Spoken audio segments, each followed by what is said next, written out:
അസ്സലാമു അലൈക്കും വറഹ്മത്തുള്ളാഹി തആല വബറകാതുഹു. ആ രാത്രിയിൽ അതാ നൂറ ഫോണുമായി കിടക്കുന്നു. എന്നാൽ അവനക്ക് ദിൽഷാദിന് എന്തൊക്കെയൊരു പന്തികേട് തോന്നിയിട്ടാണോ എന്തോ അറിയില്ല, അവൻ ചുറ്റിപ്പറ്റി അന്ന് നിൽക്കുക തന്നെയായിരുന്നു. എന്നാൽ ഉമ്മ പറഞ്ഞു, അല്ലടാ ഇജെന്തെന്ന് ഉറങ്ങാൻ പോകണമെന്നില്ലേ? ഈ ഇപ്പം എന്താ ഇവിടെ തന്നെ നിൽക്കുന്നത്? മറ്റേത് ഈ പോണാണല്ലോ. ഒന്നുമില്ല, ചിലരുമായൊക്കെ ചില ബന്ധങ്ങളൊക്കെ സ്ഥാപിക്കുന്നുണ്ടോ എന്ന് എനിക്കൊരു സംശയം ഇല്ലാതില്ല. ബന്ധങ്ങൾ സ്ഥാപിച്ചാലില്ലെങ്കിൽ അനക്കെന്താ? ഈ ഓളോടൊരു ബന്ധമില്ലല്ലോ, പിന്നെ എന്ത് കാര്യത്തിന് ഈ ഓളെ കാര്യം നോക്കണത്? ഓളെ കാര്യം ഈ നോക്കണ്ട, ഈ ഡൈവോഴ്സ് എന്ത് വേണമെങ്കിലും ആയിക്കോട്ടെ, ഓൾക്കുള്ള സംരക്ഷണം ഞാൻ കൊടുക്കും.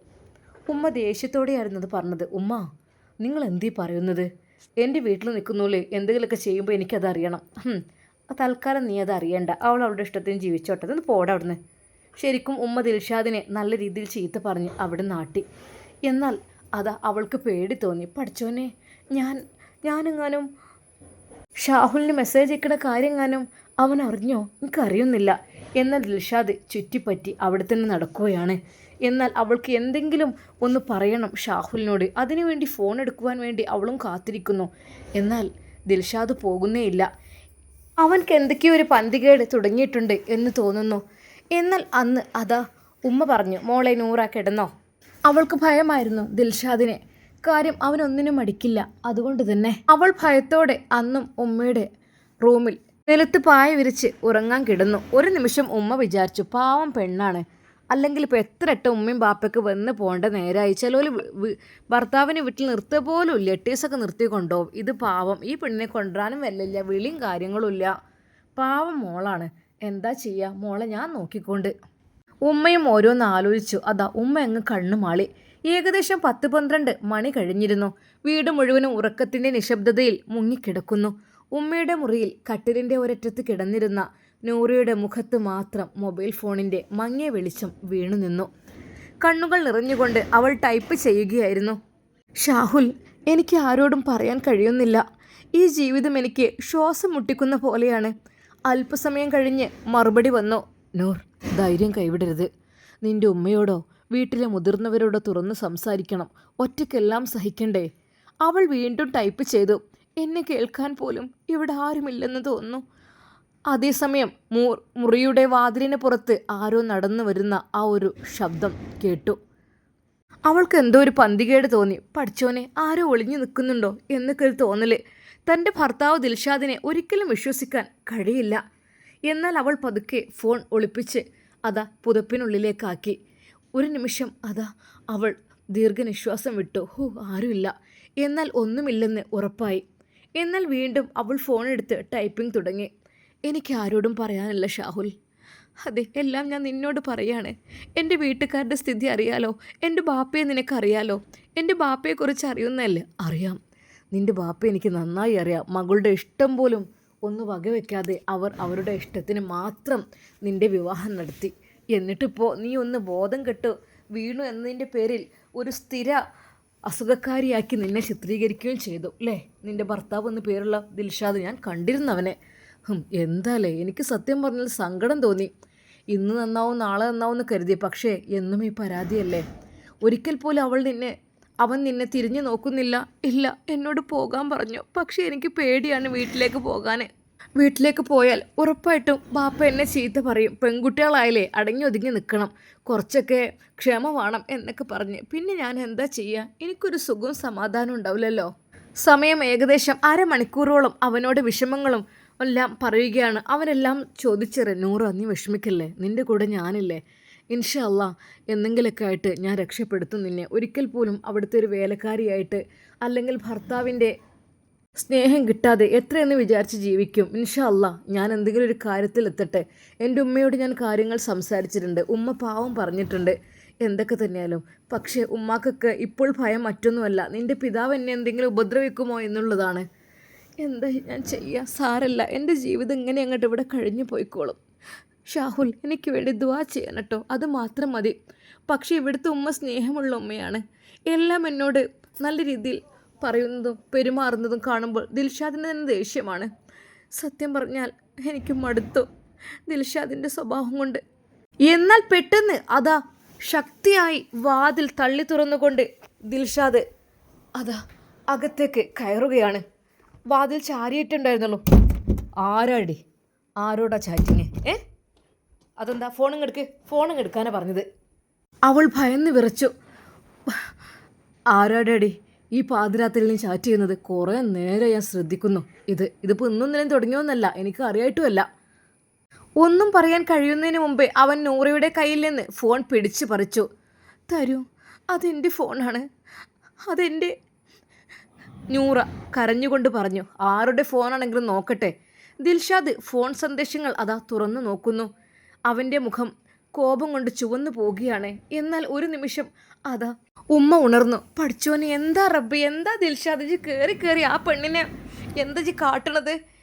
അതെ, അവളും അവനും തമ്മിൽ ഒരു പിടിച്ചുപറിയാണ് അവിടെ നടക്കുന്നത്. അവളുടെ ഫോൺ തട്ടിപ്പറിച്ച് അവൻ എന്തൊക്കെയോ നോക്കുവാൻ വേണ്ടി ശ്രമിക്കുന്നു. പക്ഷേ നൂർ അത് പിടിച്ചു വാങ്ങുവാനും നിൽക്കുന്നു. എന്താ ദിൽഷാദെ, വിട്, എന്ത് ചോള കാട്ടണത്? ഉമ്മാ, ഞാനിപ്പോൾ ഇന്നൊന്നിലും കാണാൻ തുടങ്ങിയതല്ലത്, കുറച്ച് ദിവസമായി ഇവിടെ തുടങ്ങിയിട്ട്. ദിൽഷാദ് ഫോൺ തുറന്ന് അതിലെ മെസ്സേജുകളെല്ലാം നോക്കി. അവൻ്റെ മുഖം കോപം കൊണ്ട് ചുവന്നു പോയി. ഉമ്മ, കണ്ടോ നിങ്ങളുടെ മരുമകളുടെ സ്വഭാവം? പാതിരാത്രിയിൽ മറ്റൊരാളുമായി സംസാരിക്കുകയാണ് ചെയ്യുന്നത്. ശബ്ദം കേട്ട് ഉമ്മ ഉണർന്ന് എഴുന്നേറ്റ്. പഠിച്ചോൻ, എന്താടാ ഈ രാത്രി മനുഷ്യരെ പേടിപ്പിച്ച് കൂവുന്നത്? ഇതൊന്ന് നോക്കുമ്മാ, ചാറ്റ് കോളെല്ലാം ഉണ്ട്. ഉമ്മാനെ കണ്ണു പൊടിയിട്ട് വെറുതെ അല്ല. അവളെ വീട്ടിലേ നടക്കില്ല. അതിപ്പോൾ ഉമ്മാൻ്റെ ഇവിടെ ആകുമ്പോഴേ ഉമ്മ ഉറങ്ങിപ്പോവുകയും ചെയ്യും. അവൾക്ക് ഇഷ്ടം പോലെ കാട്ടിക്കൂട്ടാലോ, ഉമ്മ ശ്രദ്ധിക്കൂലല്ലോ. അടിച്ച് കൊല്ലണം, ചുട്ട് കരിക്കണം അവളെ. മണ്ണെണ്ണ എടുക്കി. എവിടെ മണ്ണെണ്ണ? ഞാൻ അവളെ ശരിയാക്കിക്കോളാം. എന്താ ദിൽഷാദ്, എനിക്ക് ഭ്രാന്തുണ്ടോ? ഉമ്മ അവൻ്റെ പിന്നാലെ. കത്തിയായിട്ട് ഞാൻ വെട്ടിയാൻ കുത്തിയാൻ കൊല്ലും. അവൻ അടുക്കളയിലേക്ക് കത്തിയെടുക്കുവാൻ ഓടുന്നു. ദിൽഷാദേ, അടങ്ങി നിൽക്ക്, നിനക്ക് എന്താടാ ഭ്രാന്തുണ്ടോ? ഉമ്മ കണ്ടില്ലേ ഇതൊക്കെ നോക്കി? എന്തെങ്കിലും നോക്കാത്തത്? നോക്കിതേ, എന്തെപ്പോഴും എഴുതി കൊടുത്തിക്കണ് നോക്കി. എന്നാൽ ഉമ്മ ഫോൺ വാങ്ങി നോക്കി. പിന്നെ ദിൽഷാദിൻ്റെ മുഖത്തേക്കും. ഉമ്മ അതിലെ മെസ്സേജുകളെല്ലാം വായിച്ചു. ഓരോന്നും. എന്താ തള്ളേ, നിങ്ങൾക്കിത് മനസ്സിലാകുന്നില്ലേ? നിങ്ങളെ മരുമകൾ കാട്ടിക്കൂട്ടുന്നത്. നിങ്ങൾ എന്തിനും അവളെ ഭാഗമാണ് സപ്പോർട്ട് ചെയ്യും. ഞാനൊരു പൊട്ടൻ, ഞാൻ പിന്നെ എന്തിനാ ഇവിടെ? അതെ, ആദ്യം തന്നെ പറഞ്ഞേക്കാം, അമ്മായിമ്മയും മരുമകളും കൂടെ എന്നെ ഇതാക്കാൻ നിൽക്കണ്ട. പറഞ്ഞ് കേൾപ്പിച്ച് കൊടുക്കുമ്മ. നോക്കി ഇതിത്തെ മെസ്സേജൊക്കെ. ഉമ്മ ഓരോ മെസ്സേജുകൾ ഇങ്ങനെ വായിച്ചു കൊണ്ടിരിക്കുകയാണ്. ഒരു നിമിഷം ഉമ്മ അവളെയും അവനെയും മാറി മാറി നോക്കി. നൂറ പേടിച്ച് ഭയന്നു. ഉമ്മ ക്ഷമിക്കണം, ഞാൻ. അവൾ കരയുകയായിരുന്നു. കണ്ടില്ലേ, മോങ്ങണ്ട, ചെയ്യാനുള്ള തെറ്റൊക്കെ ഇവിടുന്ന് നീ എൻ്റെ വീട്ടിൽ നീ കള്ളത്തരം ചെയ്യാലടി കള്ളിപ്പെണ്ണെ എന്ന് പറഞ്ഞ് ദിൽഷാദ് അതാ അവളുടെ മുഖം നോക്കി ഒന്ന് ആഞ്ഞടിക്കുന്നു. എടാ, ഇയോളെ തല്ലിയോ? എന്നാൽ വീണ്ടും അവൻ തല്ലാൻ നിന്നപ്പോഴേക്കും ഉമ്മ അവിടെ തടഞ്ഞു. എന്തിനാ പെണ്ണിനെ തല്ലുന്നത്? ഉമ്മ, ഇത്രയൊക്കെ കാട്ടിക്കൂട്ടിയിട്ടും തല്ലാൻ സമ്മതിക്കണില്ലല്ലേ? തല്ലിയാൻ കൊന്നി കെട്ടിത്തൂക്കും, മനസ്സിലാക്കിക്കോ. എന്താ ഈ വിചാരിച്ചത്? എന്നാൽ തുരുതുരെ അവളെ തല്ലുവാൻ വേണ്ടി നിൽക്കുമ്പോഴെല്ലാം ഉമ്മ തടുക്കുക. ദിൽഷാദേ, നിനക്കെതിരെ കേസ് കൊടുക്കും. ഒരു പെണ്ണിനെ എത്രമാത്രം നീ ഉപദ്രവിക്കുന്നതിൽ. കേസല്ല, എന്ത് കൊടുത്താലും ഇവിടെ ഒരു പ്രശ്നമില്ല. എന്നിട്ടിപ്പോൾ അവർ ഭയങ്കര ചാറ്റിങ്. പറയടി, ആരോടെ ചാറ്റിങ്? പറയാനാ പറഞ്ഞത്. ആരോടെ ചാറ്റിങ്?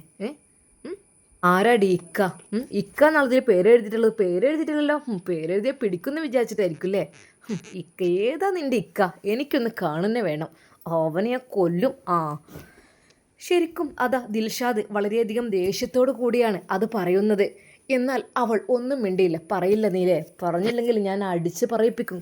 ഈ തൂണിൽ നിന്നെ കെട്ടിയിട്ട് ഞാൻ നിന്നെ അടിച്ചങ്ങ് പറയിപ്പിക്കും. നിൻ്റെ വായിൽ നിന്ന് താനേ അതങ്ങട്ട് പേര് പുറത്തു. പറയടി, ആരാ ഇവൻ? ആരാണ് ഇക്ക? പറയാനാ പറഞ്ഞത്. എന്നാൽ ഉമ്മ പറഞ്ഞു, എന്താടാ ഓൾ ആർക്കെങ്കിലും ചാറ്റ് ചെയ്യുക, ഫോൺ വിളിക്കുക, എന്തെങ്കിലും ചെയ്തോട്ടെ, എനിക്കിപ്പോൾ എന്താ ഇമ്മലേ? ഈ വേറെ കിടക്കല്. ഓൾ എൻ്റെ കൂടെ കിടക്കണ കുട്ടിയാണ്. ഈ വേറെയാണ്. ഈ ആരോടൊക്കെ ചാറ്റിങ്ങും കൂടുതലുള്ള എനിക്ക് അറിയായിട്ടൊന്നുമല്ല. അതെനിക്ക് അറിയായിട്ടൊന്നുമില്ല. പല വട്ടം ഞാൻ കേട്ടേക്കണ്. വേണ്ടാത്തതുകൊണ്ട് ഇങ്ങനെ മറച്ചു വെച്ച് നിൽക്കുകയാണ്. ഈ പെൺകുട്ടിനെ ഇനി ഇടങ്ങാറാക്കണ്ട വിചാരിച്ചിട്ട്. ആ പെണ്ണ് ഇവിടെ നിൽക്കുന്നുണ്ട്. എന്നിട്ടും എനിക്ക് പലരോടും ഉണ്ടല്ലോ. എനിക്കറിയായിട്ടൊന്നുമല്ല, രഹസ്യമായിട്ട് ഞാൻ പലതും കേട്ടേക്കണ്. ഉമ്മ, നിങ്ങൾ എൻ്റെ കാര്യം നോക്കണം. ഞാനൊരാണാണ്. എന്താടാ, ആണുങ്ങൾക്ക് എല്ലാം പറ്റുന്നുണ്ടോ? നിന്നെ അങ്ങനെ ഞാൻ വിടൂല. പോ അവിടുന്ന്. ഉമ്മ, എന്നെ ദേഷ്യം പിടിപ്പിക്കണ്ട കേട്ടോ. വീണ്ടും അതാ ഉമ്മയുടെ നേർക്ക് അവൻ വരുന്നു. ഉമ്മ വേണ്ട. മോളെ, നീ ചെയ്യുന്നതിനെ ഞാൻ പ്രോത്സാഹിപ്പിക്കല്ല. പക്ഷെ ദിൽഷാദ് ഇവിടെ വന്നാൽ നിന്നോട് എനിക്കൊരു കാര്യം പറയാണ്ട്. വീണ്ടും അതാ അവളുടെ നേർക്ക് അവൻ അവൻ്റെ കരുത്തുള്ള കൈ ഓങ്ങിക്കൊണ്ട് വരികയാണ്. ആദ്യം നീ നിൻ്റെ മനസ്സിനോട് ചോദിക്ക്. ഉമ്മ പറയാൻ തുടങ്ങി. ഈ പെൺകുട്ടിക്ക് ഭർത്താവ് എന്ന നിലയിൽ നീ സ്നേഹമോ കരുതലോ കൊടുത്തിട്ടുണ്ടോ? അവളുടെ കണ്ണുനീര് ഒരിക്കലെങ്കിലും കണ്ടിട്ടുണ്ടോ? നീ അവളെ കേൾക്കാതിരുന്നപ്പോൾ അവൾ തൻ്റെ വിഷമം ആരോടെങ്കിലും പറഞ്ഞാൽ അതിനു മുമ്പ് നിൻ്റെ ഉത്തരവാദിത്തം എന്തായിരുന്നു എന്ന് ചിന്തിക്കണം. അത് എന്തുകൊണ്ടാണ് ഈ ഒരു ഫോണിൽ ഈ മെസ്സേജ് എല്ലാം അയച്ചത് അതുകൂടി നീ ചിന്തിക്ക്. അങ്ങനെ അയക്കാനുള്ള അവസരം നീ ഉണ്ടാക്കി കൊടുത്തു. അതായത് നീ നിൻ്റെ ഉത്തരവാദിത്തങ്ങൾ നിറവേറ്റിയിട്ടില്ല. ആ വാക്കുകൾ കേട്ട് മുറിയാകെ നിശബ്ദമായി. നൂറ തലകുനിച്ച് കരഞ്ഞുകൊണ്ടിരുന്നു. അതെ, നിങ്ങളവളെ നല്ലോണം അങ്ങോട്ട് വിശ്വസിക്കുന്നുണ്ടല്ലോ. എനിക്കറിയാം അവളുടെ ഭാഗത്ത് എന്തൊക്കെയോ തെറ്റുകുറ്റങ്ങളുണ്ടെന്ന്. നിങ്ങൾ വിചാരം വെറുതെ ഇവിടെ നിൽക്കുക, സ്വന്തം വീട്ടിലാകുമ്പോഴേ അത് നടക്കൂല. അതുകൊണ്ട് തന്നെ ഇവിടെ നിന്ന് അവൾ പോകാത്തത്. അതെ, ഒന്ന് വായിച്ചു നോക്കി നിങ്ങളുടെ പുന്നാര മരുമകളുടെ ചാറ്റിംഗ് ഒക്കെ. എന്താന്നില്ല, ഉമ്മ തലയിൽ വെക്കായിരുന്നു അവളെ. ഒന്ന് വായിച്ചു നോക്കി. നിങ്ങളെ മരുമകളെ ഇന്ന് തന്നെ നിങ്ങൾ ഇവിടുന്ന് ഇറക്കി വിടും, ഈ പാതിരാത്രിക്ക് നോക്കിക്കോളി എന്നും പറഞ്ഞ് ദിൽഷാദ് ദേഷ്യം പിടിച്ചുകൊണ്ട് അപ്പുറത്തേക്ക് പോയി. എന്നാൽ ഉമ്മ ആ ഫോണിലെ ചാറ്റിംഗ് ഓരോന്നായി വായിച്ചു തുടങ്ങി. ഷാഹുൽ, ഇനി എനിക്ക് സഹിക്കാൻ പറ്റുന്നില്ല. ഈ വീട്ടിൽ ഞാനൊരു ജോലിക്കാരിയാണെന്ന് തോന്നുന്നു. പക്ഷേ ജോലിക്കാരിയാണെങ്കിലും കുഴപ്പമില്ല. ഉമ്മക്ക് എന്നോട് നല്ല സ്നേഹമാണ്. പാവാണ് ഉമ്മ. ഉമ്മ എനിക്ക് എല്ലാമാണ്. അതെ, എൻ്റെ വീട്ടുകാരെക്കാളും എൻ്റെ ഉമ്മ, ഈ ഇവിടുത്തെ ഉമ്മ എന്നെ സംരക്ഷിക്കുന്നുണ്ട്. സത്യമായിട്ട് ഉമ്മ പാവാണ്. പക്ഷേ ഭർത്താവിൻ്റെ സ്നേഹം എന്താണെന്ന് പോലും എനിക്ക് അറിയില്ല. എന്നോട് സംസാരിക്കാറില്ല. എൻ്റെ കണ്ണുനീർ പോലും ആരും കാണുന്നില്ല. എന്നാൽ ഷാഹുൽ പറയുന്നു, നോറ, ആദ്യം അള്ളാഹുവിൽ പ്രത്യാശ കൈവിടരുത്. നിൻ്റെ വിഷമം വായിച്ചപ്പോൾ എനിക്കും വേദനയുണ്ട്. പക്ഷേ നിൻ്റെ വിവാഹം രക്ഷപ്പെടാൻ കഴിയുമെങ്കിൽ അതാണ് ആദ്യം ശ്രമിക്കേണ്ടത്. ഒരിക്കൽ കൂടി ദിൽഷാദിനോട് ശാന്തമായി സംസാരിക്കാൻ ശ്രമിക്കൂ. കഴിയില്ലെങ്കിൽ ഉമ്മാനോട് വീട്ടിലെ മുതിർന്നവരോടൊക്കെ തുറന്ന് പറഞ്ഞ് ആ കാര്യങ്ങൾ ഒന്ന് അവതരിപ്പിക്കൂ. എന്നാൽ നൂറ പറയുന്നു, ഞാൻ പലതവണ ശ്രമിച്ചു. ഓരോ തവണയും ഞാൻ ഒറ്റക്കാണ് കരഞ്ഞത്. പക്ഷേ എന്നെ കാണുമ്പോൾ തന്നെ അദ്ദേഹം. ഷാഹുൽ പറയുന്നു, കരയരുത്. നിനക്ക് നീതി ലഭിക്കണം. ഞാൻ തെറ്റായൊരു തീരുമാനവും പറയില്ല. ആവശ്യമെങ്കിൽ നിൻ്റെ കുടുംബക്കാരുമായി സംസാരിക്കാൻ ഒരു വിശ്വസ്തനായ മുതിർന്ന ആളെ കണ്ടെത്തൂ. അള്ളാഹു നിനക്കായി ഒരു വഴി തുറക്കും. എന്നാൽ ഉമ്മ അതെല്ലാം വായിക്കുന്നു. അതെ, നൂറ തൻ്റെ വേദനകളും അനുഭവങ്ങളും തുറന്നു പറയുകയും ഷാഹുൽ അവളെ വിവാഹബന്ധം സാധ്യമായിടത്തോളം സംരക്ഷിക്കുവാനും കുടുംബത്തിൻ്റെ സഹായം തേടുവാനും നിയമപരവും കുടുംബപരവുമായ ശരിയായ വഴികളിലൂടെ മുന്നോട്ട് കൊണ്ടുപോകാനുമാണ് ഉപദേശിക്കുന്നത്. ഉമ്മാക്കതെല്ലാം കണ്ടപ്പോൾ വല്ലാത്ത സങ്കടം തോന്നി. എടാ ദിൽഷാദ്, എന്താ മരുമകളെ ചാറ്റിങ് കണ്ടോ? എന്തായിരുന്നു ദിൽഷാദ്, നീ ഇത് വായിച്ചിട്ടുണ്ടോ? ഇതിൽ എന്താണെന്നുള്ളത്? ഒരിക്കലെങ്കിലും നീ ഇത് മുഴുവനായി വായിച്ചു നോക്കിയോ? നിനക്ക് ശരിയായിരിക്കാം അവൾ ഇക്ക എന്നെഴുതി എന്തെങ്കിലും ചാറ്റ് ചെയ്ത്. പക്ഷേ അതിനുള്ളിൽ എന്താണെന്ന് കൂടി അറിയാനുള്ള മനസ്സ് നിനക്ക് വേണമായിരുന്നോ? അതിനു മുമ്പ് നീ അവളെ തല്ലി ചതച്ചു അല്ലടാ. നിന്നോട് പടച്ചോ പൊറുക്കില്ല. ഉമ്മ, എത്രയൊക്കെ തന്നെ തെറ്റ് ചെയ്താലും എൻ്റെ ഭാഗത്ത് നിങ്ങൾ തെറ്റുകുറ്റങ്ങൾ കാണുന്നത്. മരുമകൾ എന്ത് ചെയ്ത് കാട്ടിക്കൂട്ടിയാലും എടാ അവൾ അങ്ങനെയൊന്നും ചെയ്യില്ല. എനിക്ക് അവൾ നന്നായിട്ടറിയാം. എന്നാൽ പിന്നെ അങ്ങോട്ട് കെട്ടിച്ചു കൊടുത്തൂടെ നിങ്ങൾക്ക്?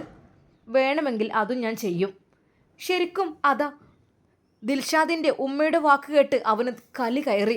നേരെ അതാ നൂറയുടെ അരികിലേക്ക് വീണ്ടും അടിക്കുവാൻ വേണ്ടി ഓടുന്നു. തൊട്ടു പോകരുത് അവളെ. കുറേ സഹിച്ചേക്കണേ. ഇനിയും നീ നിൻ്റെ ഭാര്യ എന്ന പേരിൽ തൊടാൻ പാടില്ല. നീ ഇപ്പോൾ തന്നെ അവൾ ഡൈവേഴ്സ് ചെയ്തോ? ഒരു കുഴപ്പമില്ല, ഞാൻ അവളെ നോക്കിക്കൊണ്ട്. അതെ, അവൾക്ക് പറ്റിയ ചെക്കന്മാരുണ്ട്, ഞാനത് കെട്ടിച്ചും കൊടുത്തോണ്ട്. തള്ളയാണല്ലോ നിങ്ങളല്ലേ? എൻ്റെ തള്ള പെറ്റ തള്ളയായിപ്പോയി. അല്ലെങ്കിൽ അടിച്ചാൻ കൊന്നിരുന്നു. കൊന്നടാ, എന്നെ കൊന്ന. എന്ത് വേണമെങ്കിലും ഈ ചെയ്തു, ഒരു കുഴപ്പമില്ല. എന്നാലും ഈ പെണ്ണിനെ ഇടങ്ങാറാക്കാൻ ഞാൻ സമ്മതിക്കൂല. നട്ടപ്പാതിരാക്ക് ആ വീട്ടിൽ നല്ല ഒച്ചപ്പാട് തന്നെയാണ്. ഉമ്മയുടെ കരച്ചിലും വിളിയും നൂറയുടെ കരച്ചിലും എല്ലാം കൂടെ. എന്നാൽ അയൽവാസികളുടെ വീട്ടിലേക്കും ഇത് കേൾക്കുന്നു. എന്താ റബ്ബേ അവിടെ എത്ര ഒച്ചപ്പാട്? എടാ, ആൾക്കാർ കേൾക്കും. എന്നെ കൊല്ലണേ കൊന്ന, എനിക്കൊരു വിഷയമില്ല. എന്നാലും ഈ പെൺകുട്ടിനെ ഇടങ്ങാറാക്കരുത്. നൂറയുടെ ഭാഗത്ത് തന്നെയാണ് ഉമ്മ നിന്നത്.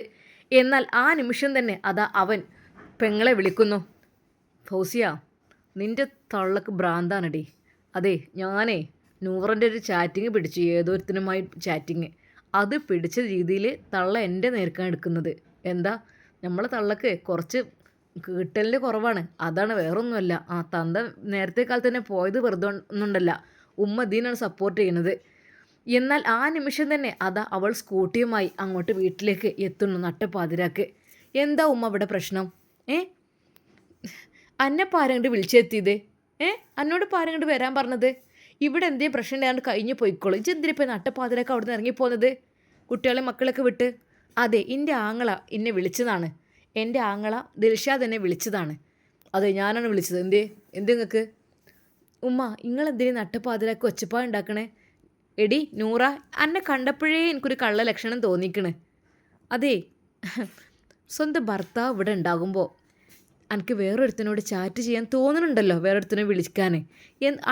അടിൻ്റെ കുറവാണ് ദിൽഷാദ്. നല്ലോണം കൊടുക്ക്, മൂലക്കിലിട്ട് കൊടുക്ക്.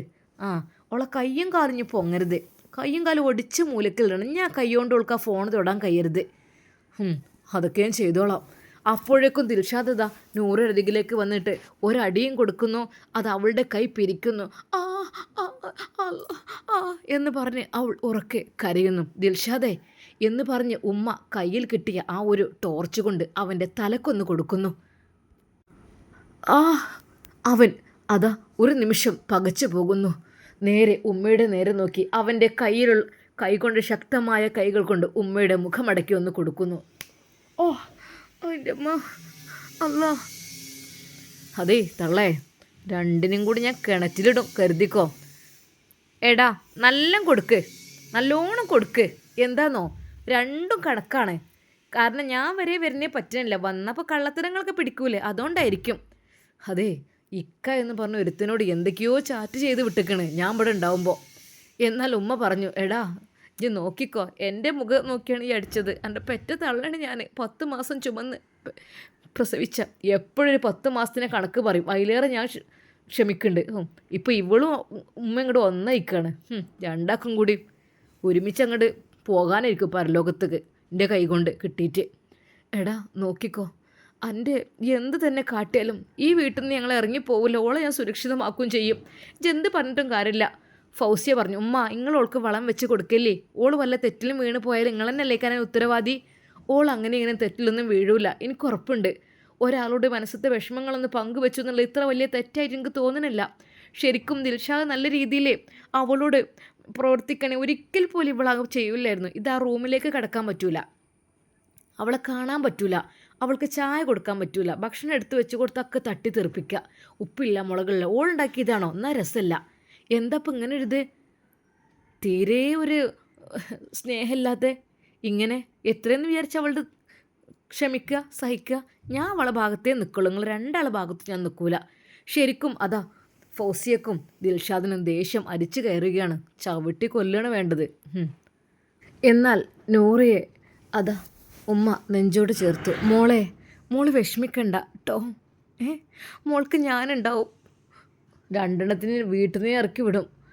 എന്നാൽ ഫൗസിയ പറഞ്ഞു, എടാ ഇതെങ്ങനെ ഉപ്പ ഉണ്ടാക്കിയ വീടല്ലേ, ഈ ഉണ്ടാക്കിയൊന്നല്ലല്ലോ, എൻ്റെ ഉപ്പ ഉണ്ടാക്കിയതാണ്. അമ്മായിയും മരോളും കൂടി ഇവിടെ നിന്ന് ഓരോന്ന് കാട്ടിക്കൂട്ടുക, പലതും ചെയ്യുക, അതിനൊക്കെ ഞാനിങ്ങനെ സപ്പോർട്ടായി നിൽക്കണമല്ലേ. എന്തായാലും ചാറ്റടക്കം പിടിച്ചിട്ടുണ്ട്. നാണല്ലല്ലോ ഉമ്മാക്ക് മരുമകളെ ഈ തെറ്റായ പ്രവർത്തിക്ക് കൂട്ടു നിൽക്കാൻ. ഫൗസിയ, അവളുടെ ചാറ്റ് നീ വായിച്ചോ, എന്താണ് എഴുതിയിരിക്കുന്നതെന്ന്? അതെ, ഒരാളോട് പറയാൻ പറ്റാത്ത സങ്കടങ്ങളെല്ലാം മറ്റൊരാളോട് പങ്കുവെച്ചു. ഒരു ഭർത്താവിനോട് പറയേണ്ട കാര്യങ്ങളൊക്കെയാണത്. പക്ഷേ അവൻ അവളെ കേൾക്കാൻ തയ്യാറല്ല. അത്ര തെറ്റായ കാര്യമാണ് എനിക്ക് തോന്നിയിട്ടില്ല. ശരിക്കും ഉമ്മയുടെ മനസ്സിലും ചില വാശി തോന്നിത്തുടങ്ങി. എന്തൊക്കെ തന്നെയായാലും ഇനി നൂറയുടെ ജീവിതം എന്തായിത്തീരും. പക്ഷേ ഉമ്മക്കൊരു ലക്ഷ്യമുണ്ട്. ഇൻഷാ അല്ലാഹ് നമുക്കത് കാത്തിരുന്ന് കാണാം അതെന്തായിരിക്കുമെന്നത്. അതുവരേക്കും എല്ലാവർക്കും അസ്സലാമു അലൈക്കും വറഹ്മത്തുള്ളാഹി തആല വബറകാതുഹു.